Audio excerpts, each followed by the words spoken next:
ಕಂಡವರ ಕಿವಿ ಮಾತನ್ನ ಕೇಳಿ ಕಂಡವರನ್ನ ಮೆಚ್ಚಿಸುವ ಸಲುವಾಗಿ ಕಂಡ ಕಂಡ ಸಾರ್ವಜನಿಕ ಸ್ಥಳಗಳಲ್ಲಿ ಕುಂಡಿ ಎತ್ತಿ ತಿಕ್ಕಲು ತಿಕ್ಕಲು ಹಾಗೆ ಕುಣಿಯೋದಕ್ಕೆ ಪ್ರಾರಂಭವನ್ನ ಮಾಡಿದ್ರೆ ಸಾರ್ವಜನಿಕರೆಲ್ಲ ಒಟ್ಟಿಗೆ ಸೇರಿ ಅದೇ ಕುಂಡಿಯ ಮೇಲೆ ಒದ್ದು ಕಳಿಸ್ತಾರೆ.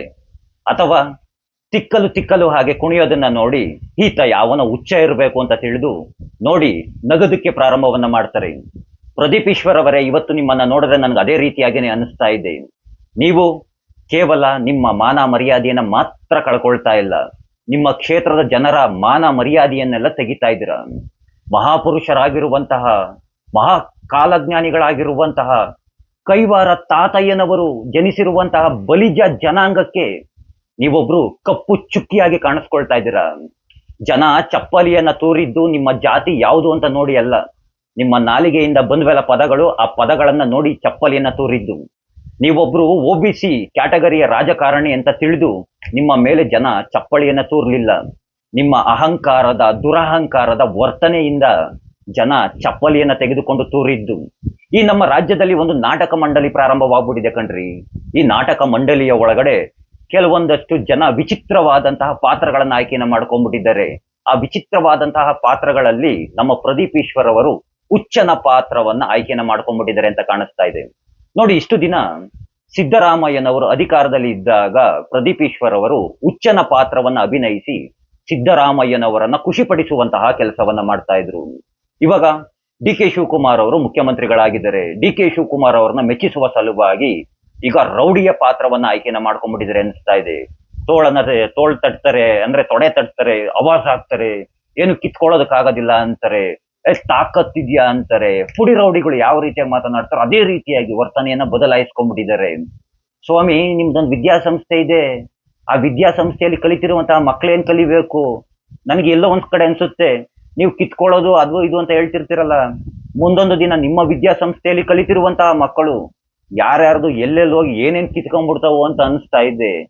ಏನ್ ಸ್ವಾಮಿ ನೀವು ಬೆಳಗಿನ ಸಂಜೆ ತನಕ ಏನು RSS ವಿರುದ್ಧವಾಗಿ ಹೇಳಿಕೆಗಳನ್ನ ನೀಡ್ಬಿಟ್ರೆ ನಿಮ್ಮ ರಾಹುಲ್ ಗಾಂಧಿ ಸೆಂಟ್ರಲ್ ಲೆವೆಲ್ ಅಲ್ಲಿ ಗುರುತಿಸ್ಬಿಟ್ಟು ಸೆಂಟ್ರಲ್ ಲೆವೆಲ್ಗಳಲ್ಲಿ ಕರೆದ್ಬಿಟ್ಟು ನಿಮ್ಗೆ ಪೋಸ್ಟಿಂಗ್ ಕೊಟ್ಬಿಡ್ತಾರೆ ಅಂತ ಏನಾದ್ರು ಆಸೆಯನ್ನ ಇಟ್ಕೊಂಡು ಹಗಲುಗನಸನ್ನ ಕಾಣ್ಕೊಂಡು ರಾಹುಲ್ ಗಾಂಧಿ ಅವರನ್ನ ಮೆಚ್ಚಿಸುವ ಸಲುವಾಗಿ RSS ವಿರುದ್ಧವಾಗಿ ಹೇಳಿಕೆಗಳನ್ನ ನೀಡ್ತಿದ್ದೀರಾ. ಏನ್ ಕತೆ ಏನು ಅಂತ. RSS ವಿರುದ್ಧವಾಗಿ ಯಾವತ್ತು ಮಾತನಾಡದೇ ಇರೋಂಥವ್ರು ಇದ್ದಕ್ಕಿದ್ದ ಹಾಗೇನೆ RSS ವಿರುದ್ಧವಾಗಿ ಹೇಳಿಕೆಗಳು ಬರ್ತಾ ಇದ್ದಾವೆ. ಬಿಡಿ, ಆ ಸಿನಿಮಾ ಡೈಲಾಗ್ಗಳನ್ನೆಲ್ಲ ಹೊಡೆಯೋದು ಇದೇನು ಆಂಧ್ರ ಅಲ್ಲ, ನೀವೇನ್ ಪವನ್ ಕಲ್ಯಾಣ್ ಅಲ್ಲ. ನೀವು ಪವನ್ ಕಲ್ಯಾಣ ಆಗೋದಕ್ಕೂ ಸಹ ಸಾಧ್ಯ ಇಲ್ಲ. ಪವನ್ ಕಲ್ಯಾಣ್ ಅವರಲ್ಲಿ ನೀವೆಲ್ಲಿ? ಏನ್ ಸ್ವಾಮಿ ನಿಮ್ಮ ಸರ್ಕಾರದ ಕರ್ಮ? ಬೆಳಗಿಂದ ಸಂಜೆ ತನಕ ಬರೀ RSS ತಪರ್ ಸಾವರ್ಕರ್, ತಪರ್ ಗೂಡ್ಸೆ, ಇದು ಬಿಟ್ಟರೆ ಏನು ಇಲ್ವಾ? ಅಭಿವೃದ್ಧಿ ಬಗ್ಗೆ ಯಾವನು ಒಬ್ಬನು ಮಾತನಾಡೋದಿಲ್ಲ. ಬೆಳಿಗ್ಗೆಯಿಂದ ಸಂಜೆ ತನಕ ಇವನ್ ತಪ್ಪ ಅವನು, ಅವನ್ ತಪ್ಪ ಇವನು, ಅವನ್ ತಪ್ಪ ಇವನು, ಇವನ್ ತಪ್ಪ ಇವನು ಬರ್ತಾರೆ. ಮೀಡಿಯಾಗಳ ಮುಂದೆ ಏನಾರು ಒಂದು ಕಿರಿಕ್ ಮಾಡ್ತಾರೆ. ಕಿರಿಕ್ ಮಾಡೋದಕ್ಕೆ ಏನಾರು ಕೌಂಟರ್ ಬಂತು ಅಂತಂದ್ರೆ ಜಾತಿನ ಮಧ್ಯದಲ್ಲಿ ತಂದ್ಬಿಡ್ತಾರೆ. ಬಾಯಿ ಬಂದ ಹೇಳಿಕೆಗಳನ್ನ ನೀಡ್ಬಿಡೋದು, ಬೊಗಳು ಬಿಡೋದು. ನಂತರ ಬೊಗಳಿದ ನಂತರ ಅದನ್ನ ಎದುರಿಸುವ ತಾಕತ್ತಿಲ್ದಲೇನೆ ಜಾತಿಯನ್ನು ಶೀಲ್ಡ್ ತಂದು ಇಟ್ಕೊಂಡ್ಬಿಡೋದು. ಇಂತಹ ಬಾಳ್ ಯಾಕೆ ಜಾತಿನ ತೆಗೆದುಕೊಳ್ತೀರಾ? ಮಾತೆತ್ತುರವೇ ಹೇಳ್ತಿರ್ತಾರೆ ಕಾಂಗ್ರೆಸ್ನವರು, ನಮ್ಮದು ಜಾತ್ಯಾತೂತಿನ ಪಕ್ಷ ಅಂತ. ನಿಮ್ಮಲ್ಲಿರುವಂತಹ ಜಾತಿ ತೂತ್ಗಳನ್ನೇ ಮುಚ್ಕೊಳಕ್ ಆಗ್ತಾ ಇಲ್ಲ, ಇನ್ನ ಜಾತ್ಯಾತೂತಿನ ಪಕ್ಷ ಅಂತೆ. ಅಯ್ಯೋ, ಅದಿನ್ ಯಾವ ಸೀಮೆ ಜಾತ್ಯಾತೂತಿನ ಸಿದ್ಧಾಂತಗಳು? ಒಟ್ನಲ್ಲಿ ನೀವೆಲ್ಲ ಒಂದು ನಿರ್ಧಾರವನ್ನ ತೆಗೆದುಕೊಂಡ್ಬಿಟ್ಟಿದ್ದೀರಾ. DK ಶಿವಕುಮಾರ್ ಅವ್ರಿಗೆ ಇದು ತುಂಬಾ ಚೆನ್ನಾಗಿ ಅರ್ಥವಾಗಿರ್ಬೇಕು. DK ಶಿವಕುಮಾರ್ ಅವ್ರಿಗೆ ವಿರೋಧಿಗಳು ಎಲ್ಲಿಯೂ ಸಹ ಇಲ್ಲ. DK ಶಿವಕುಮಾರ್ ಅವ್ರಿಗೆ ವಿರೋಧಿಗಳಿರುವಂತಹದ್ದು ಅವರದೇ ಕಾಂಗ್ರೆಸ್ ಪಕ್ಷದಲ್ಲಿ.